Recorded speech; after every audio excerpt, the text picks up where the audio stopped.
Itu suffering mental dan suffering secara fisik. Suffering kita kan adalah suffering psikologi, ya. Psikologi itu disebut, kalau aku nyebutnya psychological drama, di mana hati kita sama pikiran kita ngebuat sebuah seperti film drama Korea yang menyedihkan atau yang menakutkan, ya. Sedangkan itu tidak jelas, nggak asli, ya. Itu disebut, yaitu psychological drama atau psychological sickness, gitu. Nah, cara menghilangkannya adalah sebetulnya, cara menghilangkan anxiety adalah sebetulnya kita sadar. Jadi jika kamu ngikutin pola makan aku, di mana 4 jam sekali makan apa saja boleh, tapi kamu harus sadar apa yang kamu makan. Ingat loh, sadar apa yang kamu makan. Dan kamu harus sadar, gue habis makan gak boleh rebahan nih. Jadi kalau gue habis makan rebahan, gue kumat. Nah, itu kan kamu sudah sadar. Ketika kamu sudah sadar itu, berarti kamu sudah sadar bahwa ini pikiran gue, gitu. Yang nakut-nakutin hanya pikiran, bukan kenyataan. Kebanyakan orang yang takut adalah orang yang tinggal di dalam kepalanya. Dia nggak tinggal di dalam alam nyata. Di mana alam nyata, panca indera kita ngelihat kan, kamu ngelihat di handphone, ada aku di sini, aku lagi ngobrol, itu yang kamu lihat. Tapi di pikiran kamu terjadi sebuah drama yang kayak film-film pendek terjadi, bahwa nanti ke depannya begini, nanti ke depannya begitu. Dan kita takut akan hal itu. Sedangkan itu hanya yang diciptakan dari otak kita. Otak kita itu menciptakan dari mana? Dari dua hal, yaitu imajinasi dan memori. Itu aja yang kita takut, imajinasi dan memori. Coba sekarang, kenapa kamu takut meninggal? Karena banyak memori kamu yang dulu-dulu. Kamu punya memori yang dulu bahwa tetangga meninggal gara-gara ini. Ini ada orang meninggal di sini. Atau kamu pernah baca di koran, ada orang meninggal gara-gara lambung, segala macam. Itu masuk ke memori kamu. Begitu kamu kena lambung, kamu takut meninggal. Kenapa? Karena kamu pernah membaca informasi soal itu. Itu yang pertama. Kamu menderita gara-gara memori. Atau misalnya ada orang diputusin sama cowoknya gitu ya. Diputusin sama cowoknya, dia keinget lagi masa-masa indah sama cowoknya. Sakit lagi. Which is dia menderita karena memori dia. Satu lagi imajinasi. Imajinasi ketika dia sudah putus sama cowoknya, terus dia ngebayangin, dia mengimajinasikan cowoknya lagi sama cewek lain jalan. Itu jelas sangat menyakitkan. Atau orang yang anxiety, mau naik pesawat terbang. Naik pesawat terbangnya minggu depan, tapi dia sudah mengimajinasikan dari hari ini. Dan makanya dia sakit. Padahal naik pesawat terbangnya itu minggu depan. Tapi dari sekarang dia udah mengimajinasikan, nanti kalau pesawat terbang gimana, nanti gue kumat nggak bisa buka kaca lagi. Kan bingung. Nah, itu yang ngebikin kita suffering sebetulnya. Jadi kita suffering karena pikiran kita sendiri. Gitu. Jika kamu bisa. Jadi gini, aku pernah macet-macetan ke airport. Itu macet banget jalanan, itu aku bete banget. Kayak aku lihat itu saat macet tuh mobil di mana-mana, asap knalpot di mana-mana, nggak bisa gerak, nggak jalan. Dan aku stres karena takut ketinggalan pesawat. Itu bete banget. Begitu aku masuk boarding pass, terus naik pesawat terbang, aku keluar tuh. Pesawatnya terbang, aku ngeliat ke bawah. Ih, indah banget ya kemacetan ya. Ngerti kan? Jika aku berada di dalam kemacetan, maka yang aku lihat hanya, wah ini resek, rusuh, segala macam. Tapi jika aku ngambil jarak, aku ngeliat ini indah. Makanya kamu jangan hidup di kepala. Kamu harus ada jarak sama kepala kamu. Jadi walaupun apapun pikiran kamu, apapun emosi kamu, itu bukan kamu. Itu hanya informasi. Ketika kamu sudah mengerti itu, kamu udah lepas dari yang namanya ketakutan, kecemasan, dan lain-lain.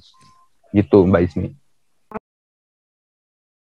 Halo, selamat malam, Mas Erik. Tanya ke Kang Rimat dong. Tanya ke aku dulu. Tanya ke Kang Rimat, itu diem aja. Aku lagi insecure. Kang Rimat ngapain sih insecure? Kang Rimat udah menyembuhkan banyak orang loh. Oh, enggak menyembuhkan, cuman ya. Nah, maksudnya termotivasi, tahu gak sih dulu sebelum aku kenal Mas Erik ya, nggak tahu kenapa itu di YouTube tuh tiba-tiba nongolnya tuh Kang Rimat ya. Jadi saat aku cemas tuh aku cuma buka YouTube-nya doang, padahal nggak tahu isinya apa kan. Kalau orang cemas kan nggak tahu ya yang diomongin apaan gitu ya. Cuman nyalain YouTube doang, play doang, dengerin suaranya doang, itu udah adem loh. Adem. Suaranya bikin adem. Emang air adem. Emang. Oke, silakan Mbak Bu Johana ya. Iya, halo Mas Erik. Selamat malam, bakalinya malam semuanya. Iya. Halo. Ya. Mas Erik, aku malam ini sih nggak mau nanya yang banyak-banyak kayak kemarin-kemarin kan sempat nanya banyak. Yeah. Cuman yang aku mau bilang, aduh Mas Erik, makasih banyak ya. Saya setahun nih kena anxiety bulan Mei tahun kemarin. Ini udah hampir setahun ya, mau bulan Mei tahun ini ya. Ini perubahannya, aduh Mas, saya tuh bener-bener ngikutin YouTube Mas Erik tuh dari mulai yang awal sampai di playlist itu. Semuanya saya ikutin pelan-pelan, saya pelajarin. Mas, makin sekarang nih ya, saya ngerasa banget perubahannya. Aduh Mas, saya udah enak banget, perut udah enak, pikiran gak lari-lari. Ada, maksudnya kayak misalnya kita ada dengar kabar apa-apa juga.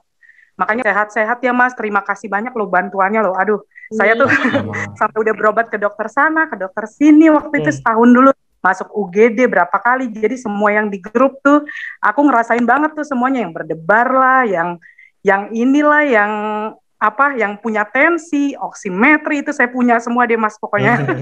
Kayak saya tuh bener. Sembuhnya sama dokter Erik ya?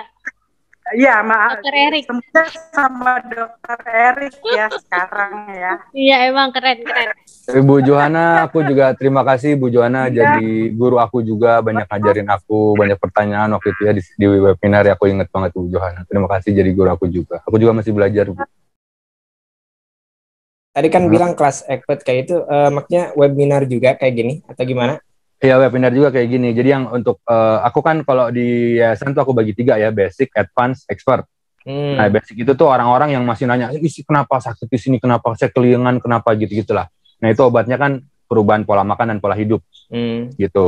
Nah, terus masuk ke kelas advance di mana dia sudah sembuh dari dispepsia fungsionalnya, cuman dia lagi mencoba keluar rumah. Ya, biar berani keluar rumah tuh kelas advance. Itu udah masuk perubahan pola pikir sedikit.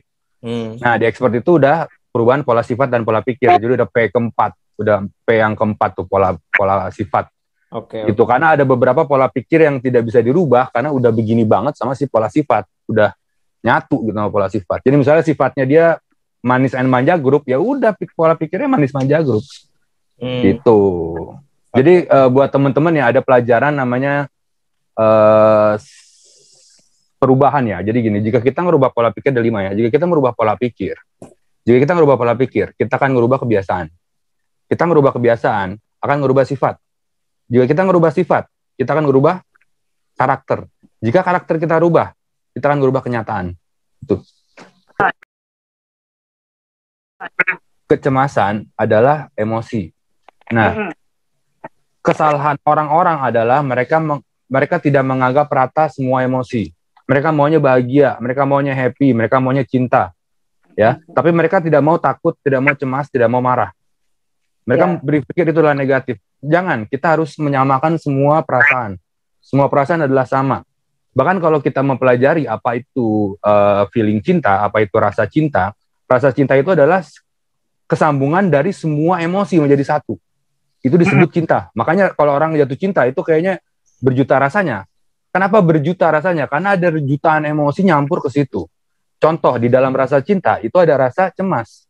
Karena begitu kita sama seseorang, ada rasa cemas, kita takut kehilangan orang tersebut.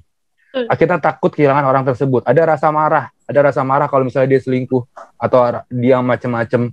Ada rasa bahagia juga karena dicintai. Jadi, rasa cinta itu adalah gabungan dari semua rasa. Dan semua rasa itu tidak bisa tergabung. Kalau kita menilai, ini gue gak mau cemas, gue maunya happy aja, gue gak mau cemas. Gak bisa. Jadi apapun yang kamu rasakan, mau cemas, sedih, marah, nangis, rasain semua. Rasainnya semua di sini. Gak ada masalah, gak akan ada kenapa-kenapa di badan. Jadi jangan ditolak, dirasain, dianggap semua sama, semua perasaan adalah sama, rata. Mbak Yuni tuh, angkat tangan. Mbak Yuni ini by the way ya guys, aku mau announce kalian, Mbak Yuni ini bukan istri aku ya guys.